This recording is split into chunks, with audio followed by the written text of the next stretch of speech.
So again, good morning, everyone. Good morning. Good morning. And welcome. I'm not sure with the ferocious wind that has kicked up the past day or two, if this is a Temple Buddhist Center morning meditation meeting or an allergy support group. And just to remind you, there are throat lozenges and tissues back at the altar at the back of the meditation hall. And so please, whatever you need, by all means, please get that. So today's talk, the Dharma Talk, is on avoiding spiritual potholes. And of course, I'm sure you would recognize instantly that any discussion about potholes is going to be a very deep subject. I'm going to have to fire my writers. So I want to share with you a little story. And this story is very much a progression. And as you listen to it, I want you to kind of embody, bring it into your life. Notice how this little story, this little progression seems to be played out over and over again. I walk down the street. There is a deep hole in the road. I fall in. I am lost. I am helpless. It isn't my fault, and it seems to take almost forever to find a way out. The next day, I walk down the same street. There's a deep hole in the road. I pretend I don't see it. I fall in again. I can't believe I am in this same place. But it isn't my fault, and it still takes a very long time to get out. Day 3, I walk down the same street. I'm getting some hallelujahs here, I can hear them. There is a deep hole in the road. I see that it is there. I fall in. It's a habit now. But my eyes are open. I know where I am. It is my fault. I get out immediately. Day 4. I walk down the same street. There is a deep hole in the road. I walk around it. Day 5. I walk down a different street. Can I get some amens there? I know it's a Buddhist group, right?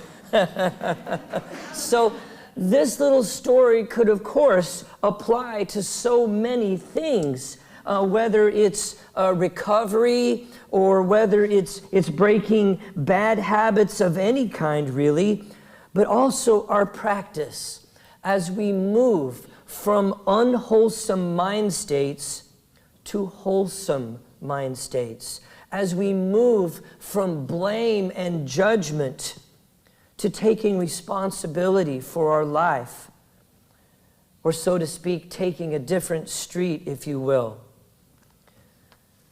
This, what we do here at Temple Buddhist Center, this is a practice because every day we get new opportunities to apply the teachings, to see in what ways we are adding suffering, stories, commentary, judgment to what otherwise in reality would just be a mundane, simple experience.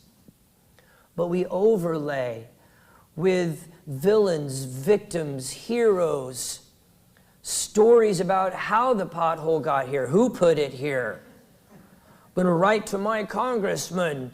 He'll fix it, and then he doesn't fix it, so I have to write to the president. You know, I mean, we just carry this banner, right? On and on and on.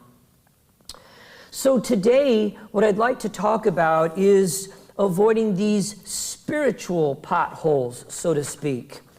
These little traps in our practice that show up constantly And even some of the most seasoned veterans in the practice can fall victim to these. And so it's not that we're eliminating them. I want to make sure that's clear.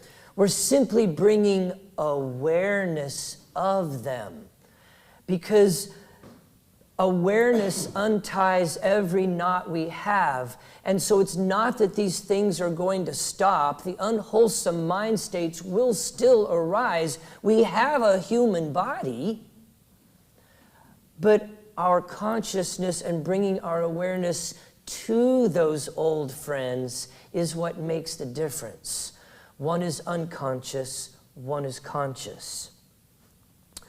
And so this whole idea of a spiritual pothole or a trap is oftentimes associated with wrong understanding, wrong view.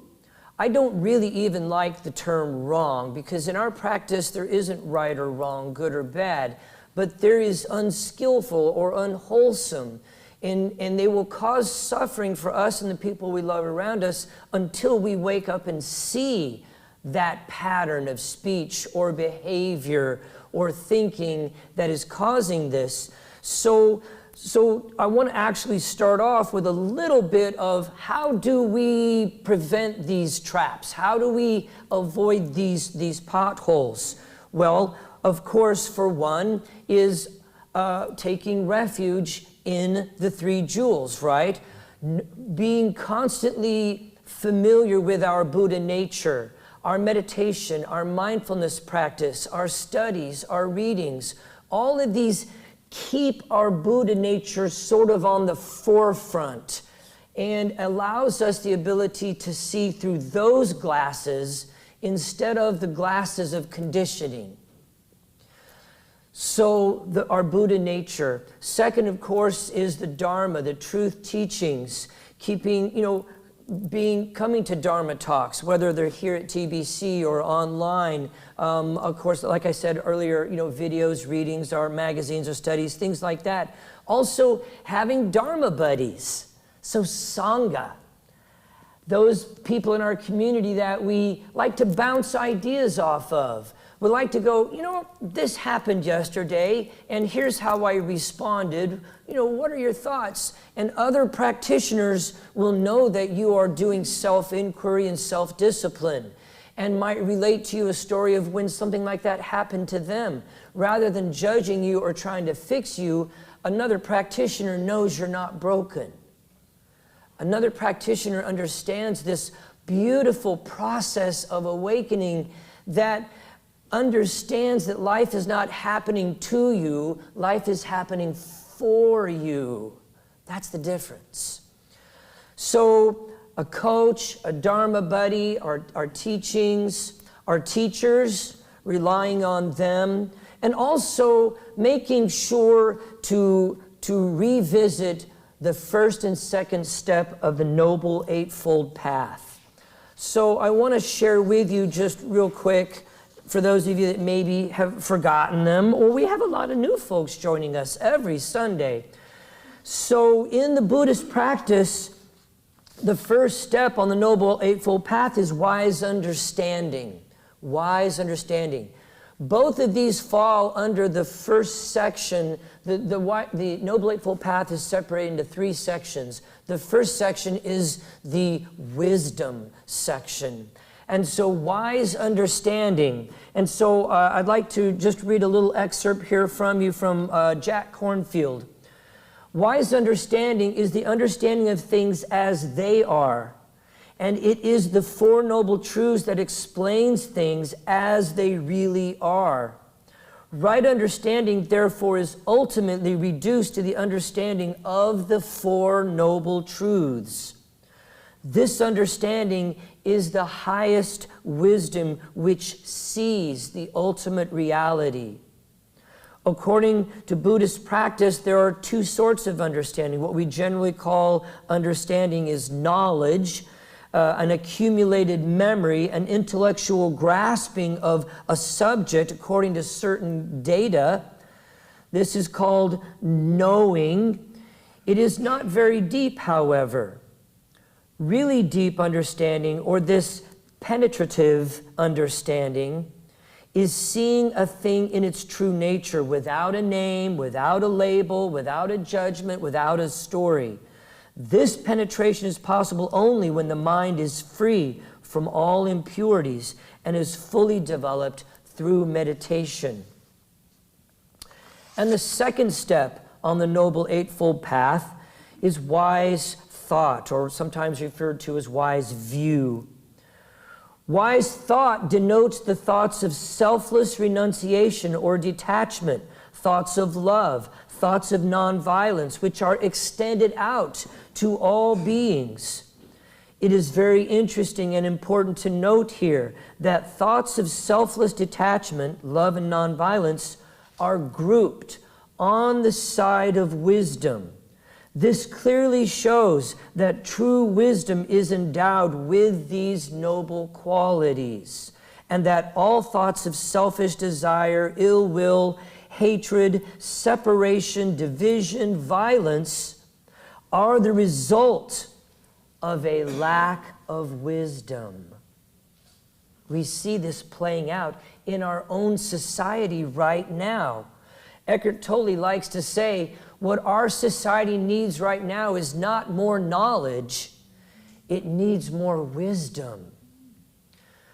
We see this in technology, don't we? Technology has been unleashed, and what good is the sword without the wisdom to wield it? So we have this technology running amok.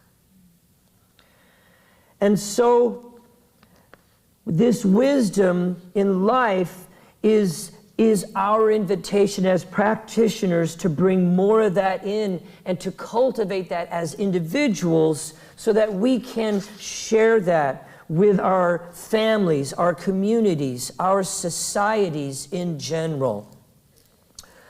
So I wanted to start kind of with how we maintain our practice to help make those potholes evident beforehand. And now I want to kind of share with you and talk about these potholes. So here we go. I'm going to kind of talk about the 5 most common potholes in our spiritual practice. Number 1, viewing the practice too narrowly.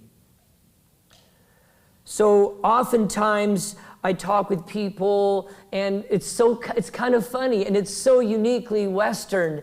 And when we sit down to talk, the first thing they say is, well, I missed meditation twice this week, and my meditation on Friday was only for 15 minutes instead of 30 minutes, and my meditation on Sunday after service was really aggravated and agitated, and I had lots of just really wild, kind of violent thoughts. And I'm just sitting here listening as if, you're not doing it right. And that's the thought. I'm not doing this right. I'm not doing this enough. And this is a very narrow interpretation of our practice. Yes, we take time to, as Jack Kornfield puts it, take the noble one seat. Anytime, anywhere that we take a conscious breath, where we are conscious and aware of breathing in deeply, and we drop from the head into the heart to simply be with no doing, no outcome, no goal, it is cumulative.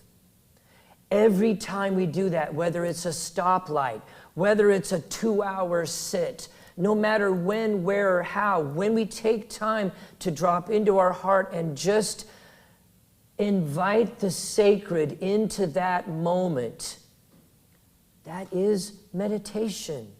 That is presence. We are practicing. Remember, there is nothing outside of our practice. There comes a point as we cultivate formal sitting meditation, and I know that many people in here also cultivate movement meditation, whether that's Qigong, whether that's Tai Chi Cha, whether that's yoga.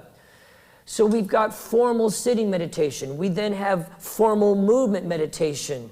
But when we truly realize that there is nothing outside of our practice, and that with time, there is a time when we're not meditating.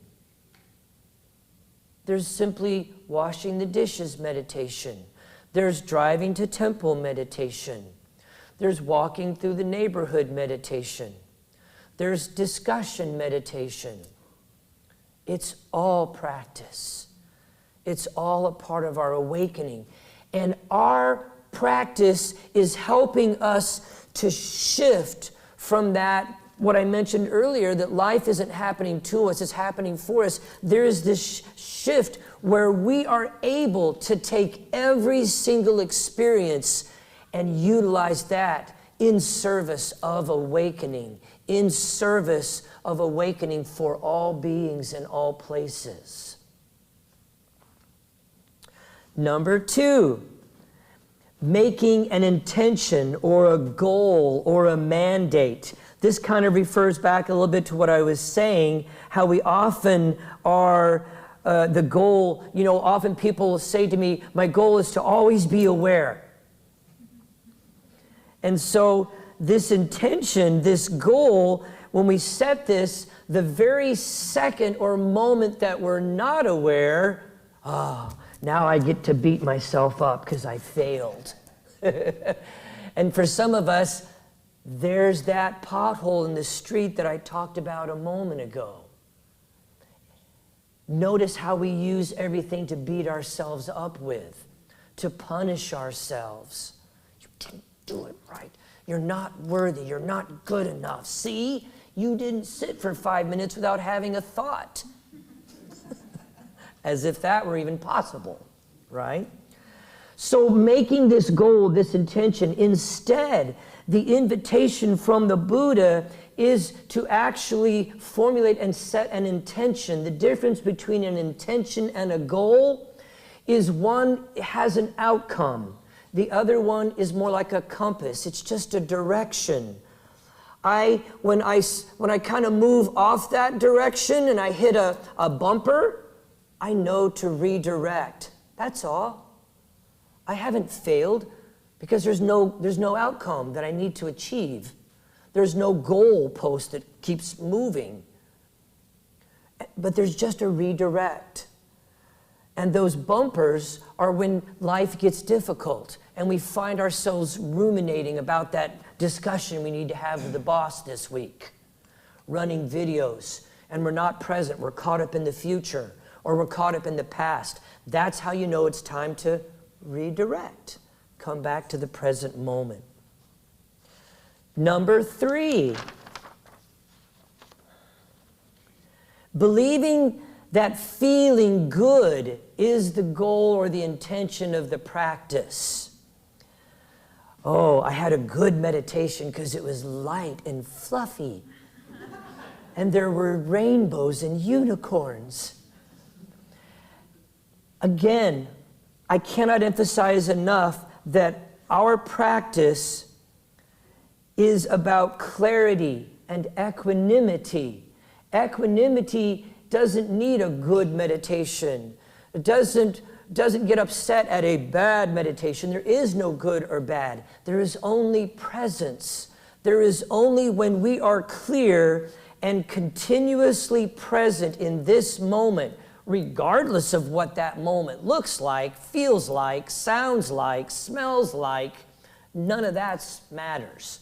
What matters is that we are present and aware of how moment by moment our body, mind, organism is reacting to those things.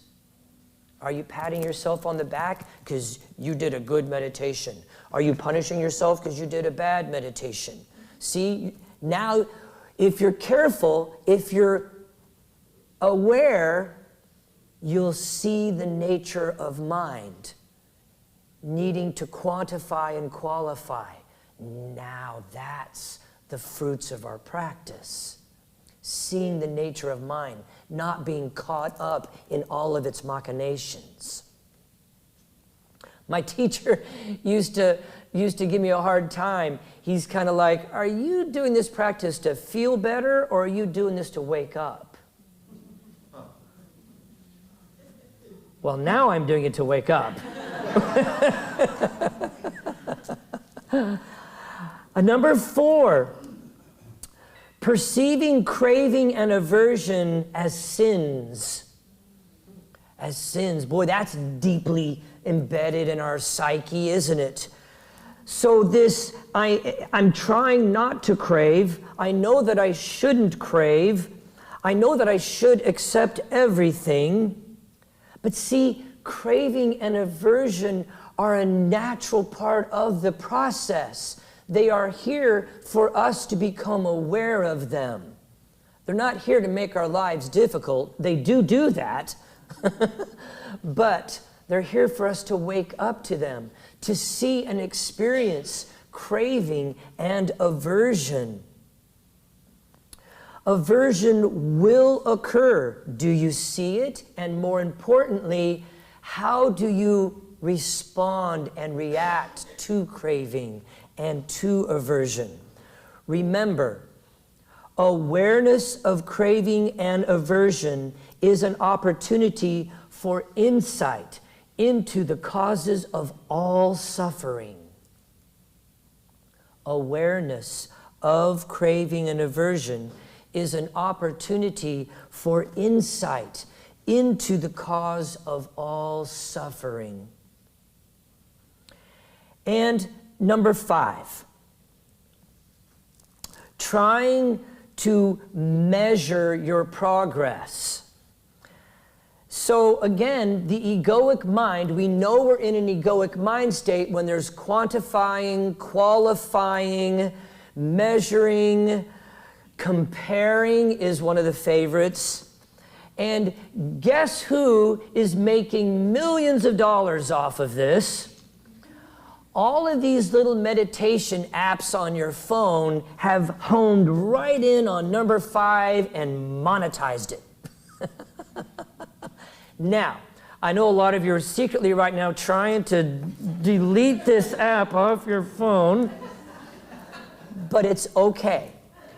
I actually kind of like some of these apps because honestly, anything that gets people to meditate, how can that be wrong, right? How can that be bad? So I think what I'm pointing out is that these apps are fine unless you get hooked.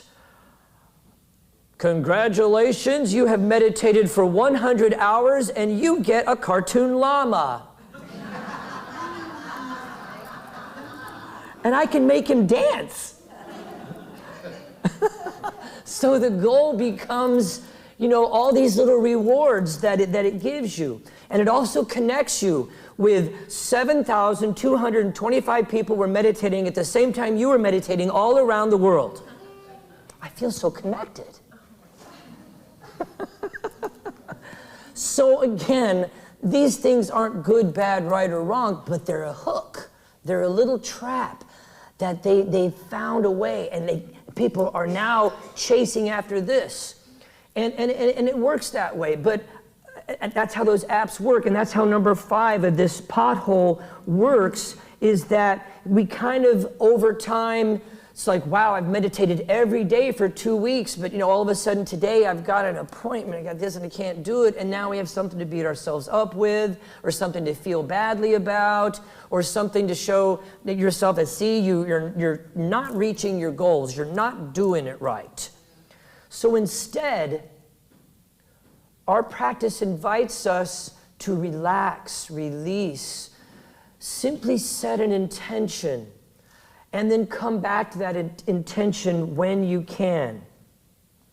Releasing things like, you know, you've been meditating for 2 years, you ought to be able to do this without having a thought. That's actually a tiny form of violence. And again, it's not that you're broken or there's something wrong with you because you had that.